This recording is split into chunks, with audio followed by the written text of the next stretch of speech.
साई राम सी साई सच्चरित्र अध्याय 13 माया की अवैध शक्ति। बाबा के शब्द सदैव संक्षिप्त, अर्थपूर्ण, गूढ़ और विद्वतापूर्ण तथा समतल रहते थे। वो सदा निश्चिंत और निर्भय रहते थे।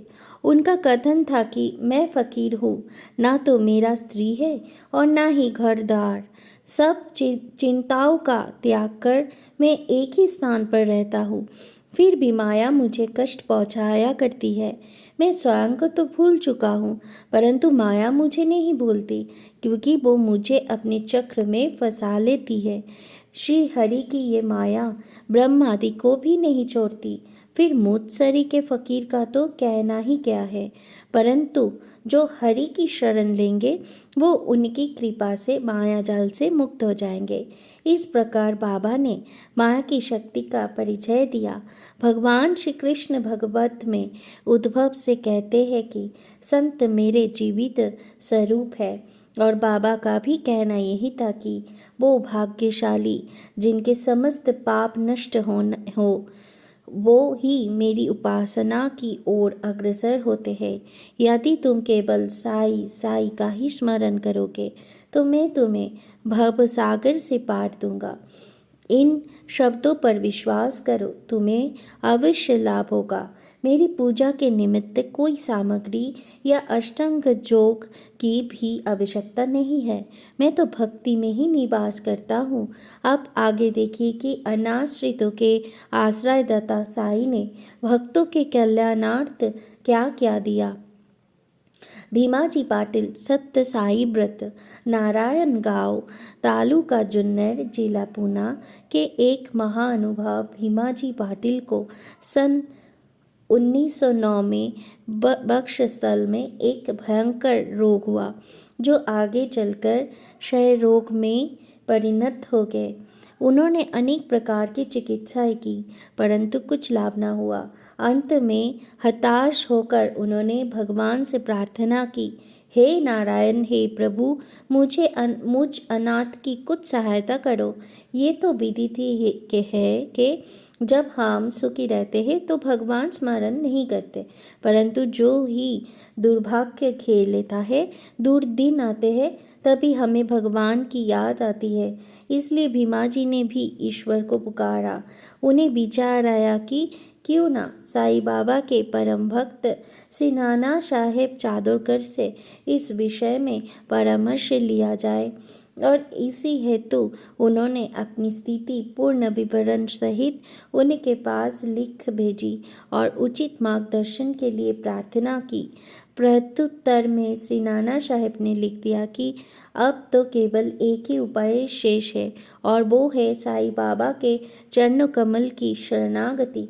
नाना साहेब के वचनों पर विश्वास कर उन्होंने शिरडी प्रस्थान की तैयारी की। उन्हें शिरडी में लाया गया और मस्जिद में ले जाकर लिटाया गया। श्री नाना साहेब और शामा भी उस समय वही उपस्थित थे। बाबा बोले कि ये पूर्व जन्म के बुरे कर्मों का ही फल है, इस कारण मैं इस झंझाट में नहीं पड़ना चाहता। ये सुनकर रोगी अत्यंत निराश होकर करुणापूर्ण स्वर में बोले कि मैं बिल्कुल निसहाय हूँ बाबा, और अंतिम आशा लेकर आपके श्री चरणों में आया हूँ। आपसे दया की भीख मांगता हूँ। हे दिन के शरण, मुझ पर दया करो। इस प्रार्थना से बाबा का हृदय द्रवित हो आया और वो बोले कि अच्छा ठहरो, चिंता ना करो, तुम्हारे दुखों का अंत शीघ्र होगा। कोई कितना भी दुखित और पीड़ित क्यों न हो, जैसे ही वो मस्जिद की सीढ़ियों पर पैर रखता है वो सुखी हो जाता है। मस्जिद का फकीर बहुत दयालु है और वो तुम्हारा रोग भी निर्मूल कर देगा। वो तो सब पर प्रेम और दया रखकर रक्षा करते हैं।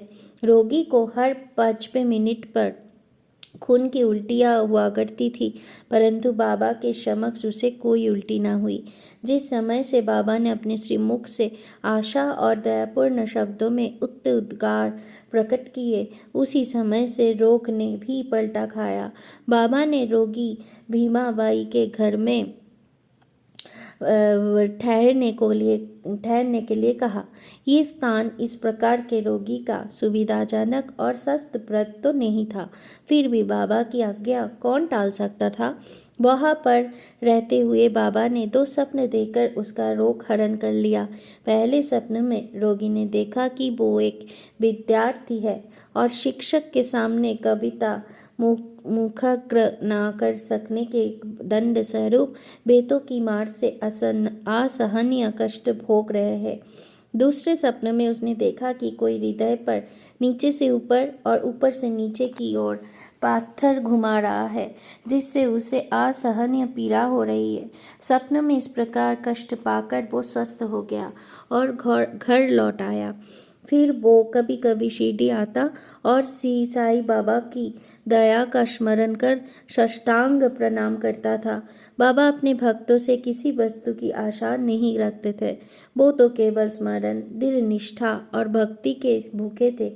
महाराष्ट्र के लोग प्रतिपक्ष या प्रतिमास सदैव सत्यनारायण का व्रत किया करते थे, परंतु अपने गांव पहुंचने पर भीमाजी पाटिल ने सत्यनारायण व्रत के स्थान पर एक नया ही सत्य साई व्रत प्रारंभ कर दिया। बाला गणपत दर्जी एक दूसरे भक्त जिनका नाम बाला गणपत दर्जी था, एक समय जीर्ण जड़ से पीड़ित हुए। उन्होंने सब प्रकार की दवाइयाँ और कोड़े लिए, परंतु इनसे कोई लाभ ना हुआ। जब ज्वर तिल मात्र भी ना घटा तो वो शिरडी दौड़ आए और बाबा की श्री चरणों की शरण ली। बाबा ने उन्हें विचित्र आदेश दिया कि लक्ष्मी मंदिर के पास जाकर एक काले कुत्ते को थोड़ा सा दही और चावल खिलाओ। वो ये समझ न सके कि इस आदेश का पालन कैसे करे। घर पहुंचकर चावल और दही लेकर वो लक्ष्मी मंदिर पहुंचे, जहाँ उन्हें एक काला कुत्ता पूंछ हिलाते हुए देखा। उन्होंने वो चावल और दही उस कुत्ते के सामने रख दिया, जैसे वो तुरंत ही उसे खा गया। इस चरित्र की विशेषता का वर्णन कैसे करो कि उपयुक्त उपाय करने मात्र से ही बाला दर्जी का ज्वर हमेशा के लिए जाता रहा। बापू साहेब बूटी श्रीमान बापू साहेब बूटी एक बार अम्ल पित्त के रोग से पीड़ित हुए। उनकी अलमारी में अनेक औषधियाँ थी, परंतु कोई भी गुणकारी न हो रही थी। बापू साहेब अम्ल पित्त के कारण अति दुर्बल हो गए और उनकी स्थिति इतनी गंभीर हो गई कि वो मस्जिद में जाकर बाबा की दर्शन करने में भी असमर्थ थे। बाबा ने उन्हें बुलाकर अपने समक्ष बिठाया और बोले, सावधान, अब तुम्हें दस्त न लगेंगे। अपनी उंगली उठाकर फिर कहने लगे, उल्टियाँ भी अवश्य रुक जाएंगे। बाबा ने ऐसी कृपा की कि रोग समूल नष्ट हो गया और बूटी साहेब पूर्ण स्वस्थ हो गए। एक अन्य अवसर पर भी वो हैजा से पीड़ित हो गए। फलस्वरूप उनकी प्यास अधिक तीव्र हो गई। डॉक्टर पिल्ले ने हर तरह के उपचार किए, परंतु स्थिति ना सुधरी। अंत में वो फिर बाबा के पास पहुँचे और उनसे तृषा रोग निवारण की औषधि के लिए प्रार्थना की। उनकी प्रार्थना सुनकर बाबा ने उन्हें मीठे दूध में उबला हुआ बादाम, अखरोट और पिस्ते का काढ़ा पियो, ये औषधि बतला दी। दूसरा डॉक्टर या हकीम बाबा की बतलाई हुई इस औषधि को प्राण घातक ही समझता, परंतु बाबा की आज्ञा का पालन करने से ये रोग नाशक सिद्ध हुए और आश्चर्य की बात है कि रोग समूल नष्ट भी हो गए। आलंदी के एक स्वामी बाबा के दर्शनार्थ शिरडी पधारे। उनके कान में असहनीय पीड़ा थी, जिसके कारण उन्हें एक पल भी विश्राम करना दुष्कर था। उनकी शल्य चिकित्सा भी हो चुकी थी, फिर भी स्थिति में कोई विशेष परिवर्तन न हुआ था। दर्द भी अधिक था। वो किंग कर्तव्य विमूढ़ होकर वापस लौटने के लिए बाबा से अनुमति मांगने गए। ये देखकर शमा ने बाबा से प्रार्थना की कि स्वामी के कान में अधिक पीड़ा है, आप इन पर कृपा करो बाबा। बाबा आश्वासन देकर बोले, अल्लाह अच्छा करेगा। स्वामी जी पुनः वापस लौटे गए और एक सप्ताह के बाद उन्होंने शिरडी पत्र भेजा कि पीड़ा शांत हो गई है, परंतु सूजन अभी पूर्ववत ही है। सूजन दूर हो जाए इसके लिए वो शल्य चिकित्सा कराने बम्बई गए। शल्य चिकित्सा विशेषज्ञ ने जांच करने के बाद कहा, शल्य चिकित्सा की कोई आवश्यकता नहीं है। बाबा के शब्दों का गूढ़ार्थ हम नीरे मूर्ख क्या समझे। काका महाजनी नाम के एक अन्य भक्त को अतिसार की बीमारी हो गई। बाबा का सेवा क्रम कहीं टूट ना जाए, इस कारण वो एक लोटा पानी भरकर मस्जिद के कोने में रख देते थे ताकि शंका होने पर शीघ्र ही बाहर जा सके। श्री साई बाबा को तो सब विधि था, फिर भी काका ने बाबा को सूचना इसलिए नहीं दी कि वो रोग से शीघ्र ही मुक्ति पा जाएंगे। मस्जिद में फर्श बनाने की स्वीकृति बाबा से प्राप्त हो ही चुकी थी, परंतु जब कार्य प्रारंभ हुआ तो बाबा क्रोधित हो गए और उत्तेजित होकर चिल्लाने लगे, जिससे भगदौड़ मच गई। जैसे ही काका भागने लगे, वैसे ही बाबा ने उन्हें पकड़ लिया और अपने सामने बैठा लिया। इस गड़बड़ी में कोई आदमी मूंगफली की एक छोटी सी थैली वहाँ भूल गया। बाबा ने एक मुट्ठी मूंगफली उसमें से निकाली और छीलकर दाने काका को खाने के लिए दिए। क्रोधित होना, मूंगफली छीलना और उन्हें काका को खिलाना, ये सब कार्य एक साथ ही चलने लगा। स्वयं बाबा ने भी उसमें से कुछ मूंगफली खाई। जब थैली खाली हो गई तो बाबा ने कहा कि मुझे प्यास लगी है, जाकर थोड़ा जल ले आओ। काका एक घड़ा पानी भर लाए और दोनों ने उसमें से पानी पिया। फिर बाबा बोले कि अब तुम्हारा अतिसार रोग दूर हो गया, तुम अपने फर्श का कार्य की देखभाल कर सकते हो। थोड़ी ही समय में भागे हुए लोग भी लौट आए। कार्य पुनः प्रारंभ हो गया। काका का रोग अब प्राय दूर हो चुका था, इस कारण वो कार्य में संलग्न हो गए। क्या मूंगफली अतिसार रोग की औषधि है? इसका उत्तर कौन दे?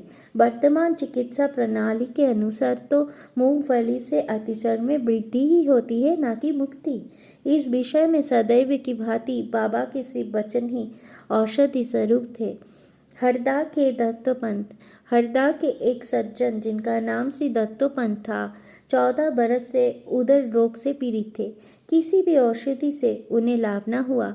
अचानक कहीं से बाबा की कीर्ति उनके कानों में पड़ी कि उनकी दृष्टि मात्र से ही रोगी स्वस्थ हो जाते हैं। अंत वो शिरडी आए और बाबा के चरणों की शरण ली। बाबा ने प्रेम दृष्टि से उनकी ओर देखकर आशीर्वाद देकर अपना बरत हस्त उनके मस्तक पर रखा।